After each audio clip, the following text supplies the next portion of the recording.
حج کے بارے میں رسول اللہ صلی اللہ علیہ وسلم نے ارشاد فرمایا، الحج المبرور لیس له جزاء الا الجنہ، ایسا حج جو حج مبرور ہو، اللہ سبحانہ و تعالی کسی کو حج مبرور کی توفیق عطا فرما دیں، اس کا بدلہ اللہ تبارک و تعالی کے ہاں سوائے جنت کے کچھ نہیں۔ اور اگر ہم دیکھیں، یہ ایک بڑی جامع فضیلت والی حدیث بیان فرمائی گئی۔ جیسے مفسرین نے تفسیر کے بارے میں ایک اصول ذکر کیا ہے، ان القرآن یفسر بعضہ بعضا، کہ قرآن پاک کی سب سے پہلے تفسیر قرآن پاک کی دوسری آیات کرتی ہے۔ ایک جگہ قرآن حکیم میں کوئی بات ارشاد فرمائی گئی، اسی بات کی وضاحت دوسری آیت میں فرما دی گئی، تو گویا قرآن پاک کی آیت ہی نے اس کا مطلب واضح کر دیا۔ ان القرآن یفسر بعضہ بعضا، قرآن کا بعض حصہ دوسرے حصے کی تفسیر کرتا ہے۔ اور قرآن پاک کے بعد نمبر آتا ہے احادیث مبارکہ، رسول اللہ صلی اللہ علیہ وسلم کی سنت طیبہ۔ احادیث بھی رسول اللہ صلی اللہ علیہ وسلم کے ارشادات، آپ کی سنت بھی قرآن پاک کی تفسیر کرتی۔ اسی طرح احادیث میں بھی بعض مضامین ایسے بیان ہوتے ہیں کہ اگر دوسری احادیث میں غور کیا جائے تو پہلے والے مضامین کی اس میں تشریح ہو جاتی۔ اب جب حدیث میں یہ بیان فرمایا گیا الحج المبرور لیس له جزاء الا الجنہ، بھئی حج مبرور کے لیے تو اللہ تبارک و تعالی نے جو بدلہ رکھا ہے وہ صرف جنت ہے، جنت کے سوا اس کا کوئی صلہ نہیں ہو سکتا۔ اتنا عظیم الشان یہ عمل ہے حج مبرور۔ اگر ہم دوسری احادیث میں غور کریں تو حج مبرور کی وضاحت ہو جاتی ہے، یہ کون سا حج ہے جس کو ہم حج مبرور کہیں۔ تو اس کے لیے دوسری حدیث جو میں نے خطبہ میں اللہ تعالیٰ کی توفیق سے تلاوت کی، وہ حدیث اس کی شرح ہے، من حج للہ، جس حج کے اندر 3 شرطیں پائی جائیں وہ حج حج مبرور ہے۔ من حج للہ، سب سے پہلے اس نے حج اللہ تبارک و تعالیٰ کی خوشنودی اور اس کی رضا حاصل کرنے کے لیے کیا ہو۔ تو حج کی سب سے پہلی شرط اخلاص کا ہونا ہے۔ اخلاص کا مطلب یہ ہے کہ وہ عمل خالصتاً اللہ تبارک و تعالیٰ کی رضا کو حاصل کرنے کے لیے کیا جائے، اس میں ریا، اس میں شہرت، اس میں نام و نمود جیسی کوئی غرض فاسد شامل نہ ہو۔ حج سے مقصود صرف اللہ تبارک و تعالیٰ کی رضا اور اس کی خوشنودی، کہ اللہ تبارک و تعالیٰ نے جو ہمارے محبوب ہیں، ہمارے مالک ہیں، ہمارے خالق ہیں، ہمارے رب ہیں، انہوں نے ہم پر یہ فریضہ عائد کیا ہے اتنے مال کی صورت میں، اب ہم اس کے فرض کو، اس کے حکم کو، اس کی خوشنودی حاصل کرنے کے لیے ادا کریں۔ تو اول شرط، پہلی شرط اخلاص نیت کا ہونا۔ اس لیے ہم اپنے اس عمل میں، حج کے اس عمل میں بار بار اپنی نیت کو ٹٹولیں گے، بار بار تجدید اخلاص کرتے رہیں گے۔ تجدید اخلاص کی ایک بڑی عجیب و غریب دعا قرآن پاک میں تعلیم دی گئی۔ اگر ہم اس دعا کو، اس کے مضمون، اس کے معنی کو ذہن میں رکھتے ہوئے مانگتے رہیں، اخلاص پیدا ہوتا رہے گا اور وہ عمل خالص رہے گا۔ انی وجہت وجہی للذی فطر السماوات والارض، انی وجہت وجہی للذی فطر السماوات والارض، میں نے تو اپنا سارا رخ اس ذات کی طرف پھیر لیا ہے۔ اب میری توجہ، میرا مقصود لا مقصود الا اللہ، لا مطلوب الا اللہ، لا محبوب الا اللہ، لا الہ الا اللہ، میں نے تو اپنا سارا رخ اس ذات کی طرف پھیر لیا ہے جس نے آسمانوں کو اور زمین کو پیدا کیا، حنیفاً، ہر طرف سے کٹ کٹا کر پوری یکسوئی کے ساتھ میری توجہ ایک ہی ذات کی طرف، اور میں اللہ کی ذات کے ساتھ اللہ تبارک و تعالیٰ کی ذات اور صفات میں شرک کرنے والوں میں سے ہرگز نہیں. وما انا من المشرکین انی وجہت وجہی للذی فطر السماوات والارض حنیفا وما انا من المشرکین. یہ قرآن کریم کی دعا ہے. اس دعا کو اس کے معنی، اس کے مطلب کے استحضار کے ساتھ ساتھ عمل سے پہلے اس کو مانگنا چاہیے. اس سے اس عمل میں کامل اخلاص کی دولت حاصل ہو جاتی ہے. تو حج مبرور کی پہلی شرط وہ حج اللہ کی رضا کے لیے ہو، من حج للہ. دوسری شرط فلم یرفس ولم یفسق. دوسری شرط یہ ہے کہ اس حج میں کسی قسم کی بے حیائی کا کام نہ کرے. یہ جو فلم یرفس کا لفظ ہے، یہ وہی لفظ ہے جو قرآن مجید میں جس میں احرام شروع کرنے پر پابندی کے طور پر ذکر فرمایا گیا تھا، فلا رفس الحج اشہر معلومات. حج کے چند گنتی کے مہینے ہیں. فمن فرض فیہن الحج، جس نے ان مہینوں میں احرام باندھ کر اپنا حج شروع کر لیا، اپنے اوپر حج لازم کر لیا، یعنی احرام اس کا شروع ہو گیا، تو اب یاد رکھیے فلا رفث ولا فسوق ولا جدال فی الحج. اب 3 باتوں کی حج میں کوئی گنجائش نہیں. ان 3 باتوں میں سے کسی قسم کی کوئی بات بھی حج میں نہیں پائی جانی چاہیے. یہ قرآن پاک کی ایسی تعبیر ہے، فلا رفث ولا فسوق ولا جدال. علماء جانتے ہیں اس لا کو لائے نفی جنس کہتے ہیں. یعنی یہ ایسا لا ہے جو بتاتا ہے کہ اب آنے والی جو چیز بیان کی جا رہی، اس کی جنس کا کوئی فرد بھی، ادنا سے ادنا حصہ بھی اس عبادت کے اندر موجود نہیں ہونا چاہیے. فلا رفث، کسی قسم کی بے حیائی کا کوئی کام نہ ہو. ولا فسوق، اور کسی قسم کی اللہ تبارک و تعالیٰ کی نافرمانی نہ ہو. ولا جدال، اور کسی قسم کا جھگڑا نہ ہو. حج کے دوران جھگڑا، لڑائی جھگڑا، الجھنا، غصہ کرنا، ان چیزوں کی کوئی گنجائش نہیں. اس لیے ہمارے حضرت فرمایا کرتے تھے جب ہم حج کے سامان کی تیاری کریں تو اس بات کا خوب خیال کریں 3 چیزیں گھر میں چھوڑ کر جائیں اور 2 چیزیں ساتھ لے کر جائیں. بعض چیزیں ایسی ہیں اگر ہم یہاں چھوڑ کے چلے جائیں تو وہاں بھی مل جاتی. اگر چھتری یہاں سے نہیں لے گئے، مکہ المکرمہ سے بھی چھتری خریدی جا سکتی ہے. یہاں کوئی ضروریات زندگی میں سے چیز نہیں ملی، وہاں مل جائے گی. لیکن بعض چیزیں یہیں سے، پاسپورٹ یہیں سے لے جانا پڑے گا، وہاں نیا پاسپورٹ نہیں ملے گا. پاسپورٹ، کرنسی، پیسوں کا انتظام یہیں سے کر کے جانا پڑے گا. اسی طرح حج کی اس تیاری میں روحانی طور پر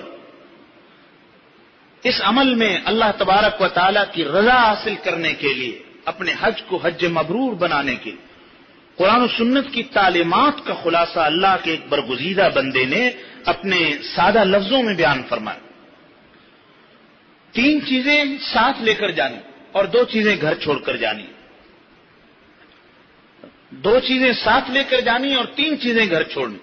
آرام، طعام اور غصہ گھر چھوڑ کر جانا. آرام، طعام اور غصہ.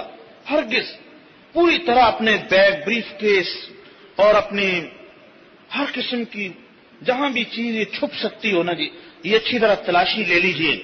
خواتین اپنے پرس کی بھی تلاشی لے. یہ 3 چیزوں میں سے کوئی چیز ساتھ تو نہیں جا رہی. آرام، طعام اور غصہ. اس کا یہ مطلب نہیں کہ وہاں آرام نہیں ملے گا، آرام ضرور ملے گا اور طعام بھی اللہ تعالیٰ یہاں سے بڑھیا عطا فرمائیں گے.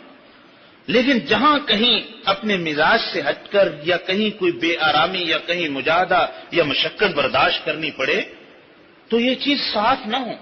یہ ہماری نیتوں میں نہ ہو کہ خوب آرام کریں گے. اور یہ سفر، یہ مجاہدے کا سفر ہے. اس میں احرام کی پابندیاں برداشت کرنی پڑیں گی. اس میں اللہ کے لیے غم سہنا پڑے گا.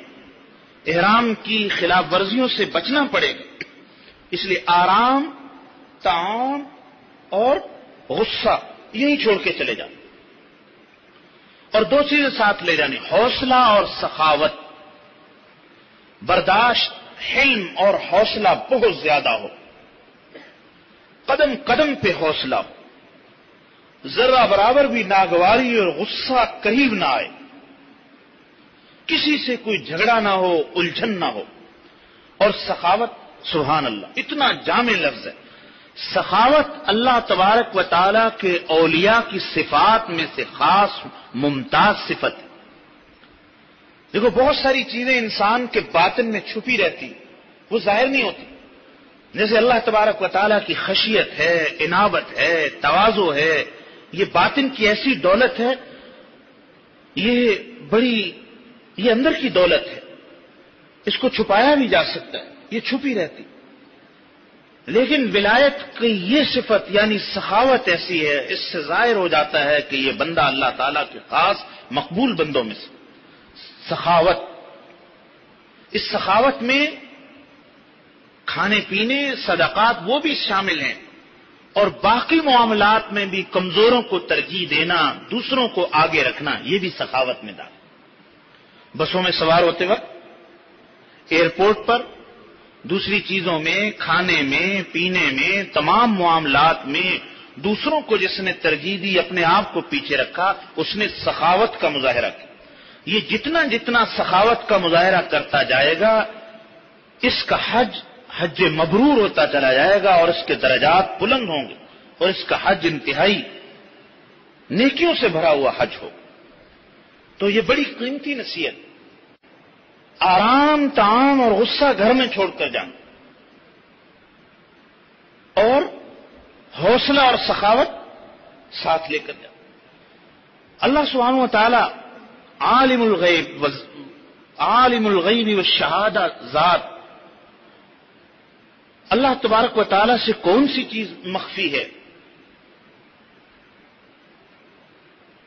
بندوں کے دلوں میں گزرنے والے خیالات اور آنکھوں کی خیانت کو بھی جانتے ہیں۔ یعلم خائنۃ الاعین وما تخفی الصدور۔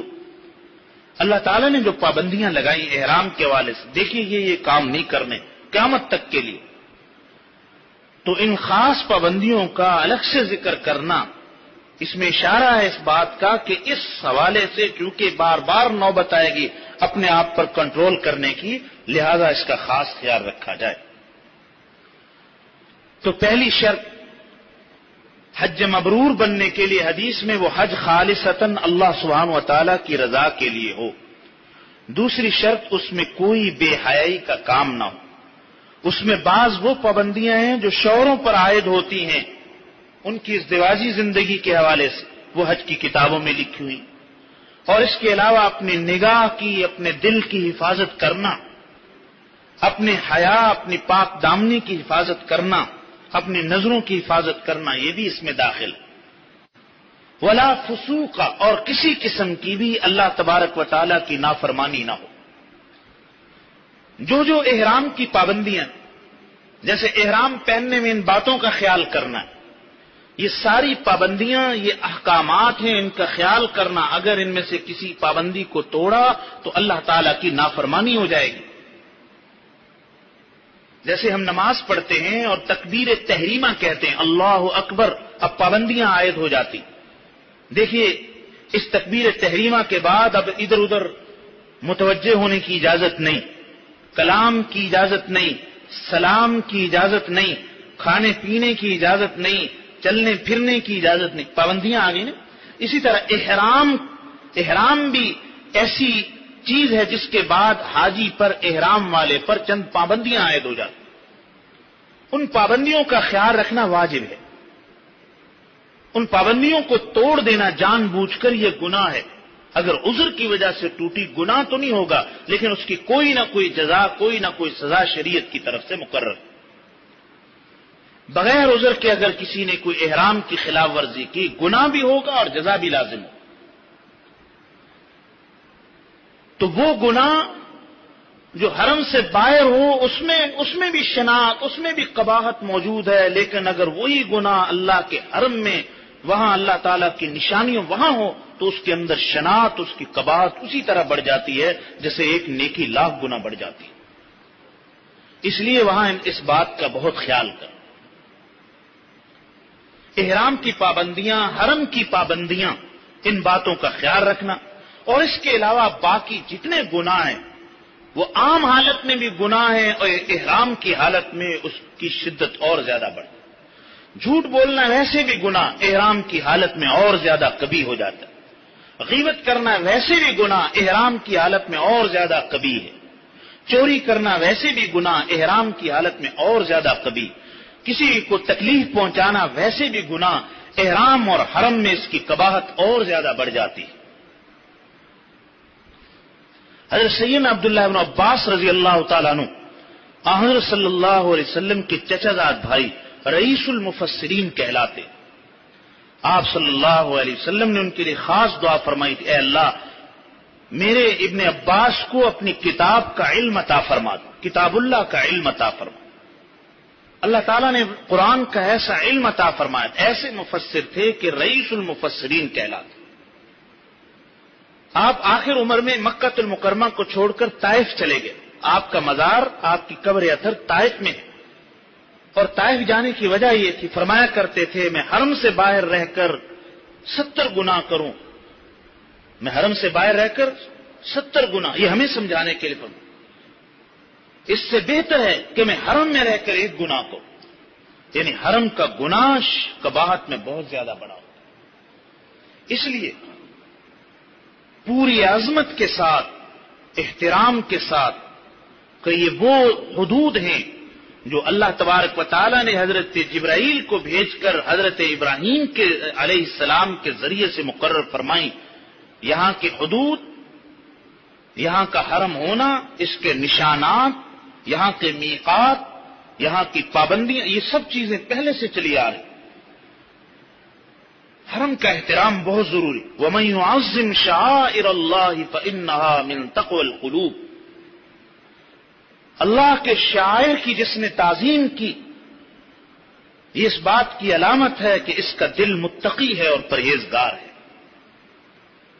اس لیے اللہ تبارک و تعالیٰ کی ان خاص نشانیوں کی عظمت اور حرمت کا بہت زیادہ خیال رکھنا ہے۔ حدیث کا ترجمہ یہ ہے جس میں گویا حج مبرور کی وضاحت کر دی گئی۔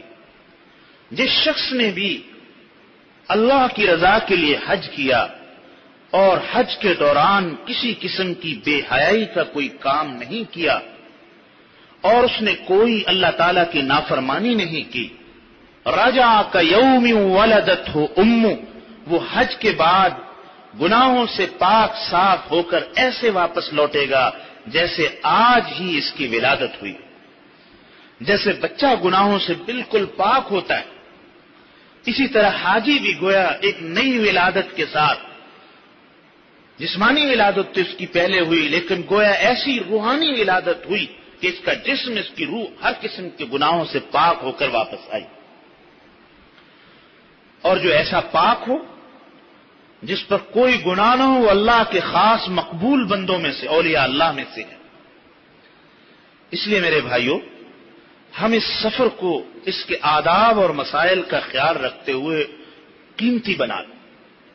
میں یہ بھی عرض کیا کرتا ہوں، مختصراً عرض کر دوں، ہماری زندگی کے دنیاوی کاموں میں بعض کام ایسے ہوتے ہیں جن کو ہم روزانہ کی بنیاد پہ انجام دیں، جیسے غسل کرنا روزانہ کی بنیاد پر، کپڑے تبدیل کرنا روزانہ کی بنیاد پر، اس میں ہماری ٹینشن، ہماری فکر اتنی نہیں ہوتی۔ بعض کام ہفتے کی بنیاد پہ ہوتے، بعض سودا سلب گھر میں لانا ہوتا ہے ہفتے کے بعد، اتوار کے دن ہم کام کرتے، جیسے خط بنانا یا دوسری چیزیں۔ بعض کام ماہانہ بنیادوں پر ہوتے، جیسے بلوں کی ادائیگی ہے، پیمنٹ کرنا، دودھ والے کا بل، فلاں کا بل، فلاں، یہ ماہانہ بنیاد ہوتی۔ بعض کام سالانہ بنیادوں پر ہوتے، بعض کام ایسے ہوتے ہیں جو سالانہ بنیادوں، لیکن زندگی کے کاموں میں 2 کام ایسے ہوتے ہیں جو لائف ٹائم کام کہلاتے ہیں، ان کے اثرات موت تک، موت کے بعد تک، آخر تک ہے۔ ان میں سے ایک مکان بنانا، ایک ہوتا ہے کرائے پر لینا، یہ تو بدلا جاتا ہے، لیکن جب آدمی کسی جگہ کو منتخب کر کے مکان اپنی رہائش کے لیے تعمیر کرتا ہے تو یہ سوچ کر کب انشاءاللہ جینا مرنا یہی ہوگا، اس لیے وہ مکان کی تعمیر میں بہت خیال رکھتا ہے، جگہ کا انتخاب، علاقے کا انتخاب، اس کا نقشہ بنانا، اس کے لیے اہتمام، یہ ساری چیز، کیونکہ یہ مکان بنانا یہ روز روز نہیں ہوتا کہ آج بنائیں گے کل پھر بنا لیں گے، یہ بچوں کے گھروندے تھوڑی، یہ تو زندگی بھر رہنے کے لیے بنایا گیا۔ تو بتائیے اس میں آدمی کا اہتمام زیادہ ہوتا ہے یا کم ہوتا ہے؟ بہت زیادہ ہوتا ہے۔ اور پوری ملازمت کے زمانے میں وہ پینشن کا اور جی پی فنڈ کا انتظار کرتا رہتا کب اتنے پیسے آئیں اور ہم اپنا مکان بنائیں، رہائشی بنائیں۔ اس لیے اس میں بڑا اہتمام اور بہت چیزوں کا خیال رکھا جائے۔ اسی طرح ایک کام اور ہے، وہ بھی لائف ٹائم، وہ ہے شادی اور نکاح کرنا۔ نکاح بھی ماہانہ یا سالانہ بنیادوں پہ نہیں ہوتا، یہ بھی لائف ٹائم کہ اب جہاں نکاح ہوگا انشاءاللہ تعالی زندگی گزرے گی، تو اس میں کتنا اہتمام ہوتا ہے، اس میں حالات کو پرکھنا، استخارہ بھی، دعائیں بھی، اس میں چھان پٹک بھی، اس میں ساری چیزوں کو دیکھا جاتا۔ تو اسی طرح عبادات میں روزانہ کی عبادات نماز ہے، بعض عبادات ہفتے کی بنیاد پر ہوتی، جیسے جمعے کی عبادت ماہانہ بنیادوں پر، بعض سالانہ بنیادوں، رمضان مبارک ایک سال کے بعد آتا ہے۔ لیکن حج ایسی عبادت ہے جو پوری زندگی کے لیے، لائف ٹائم کے لیے ایک مرتبہ اللہ تعالی نے فرض کی۔ اس لیے اس حج کی عبادت میں ہمارا اہتمام، ہماری فکر بھی اسی قدر ہونی چاہیے جیسے اس عبادت کو رکھا گیا ہے زندگی کے ایک مرتبہ۔ تو یہ چند باتیں آپ حضرات کی خدمت میں نے اس حج کی اہمیت کے حوالے سے عرض کی ہیں۔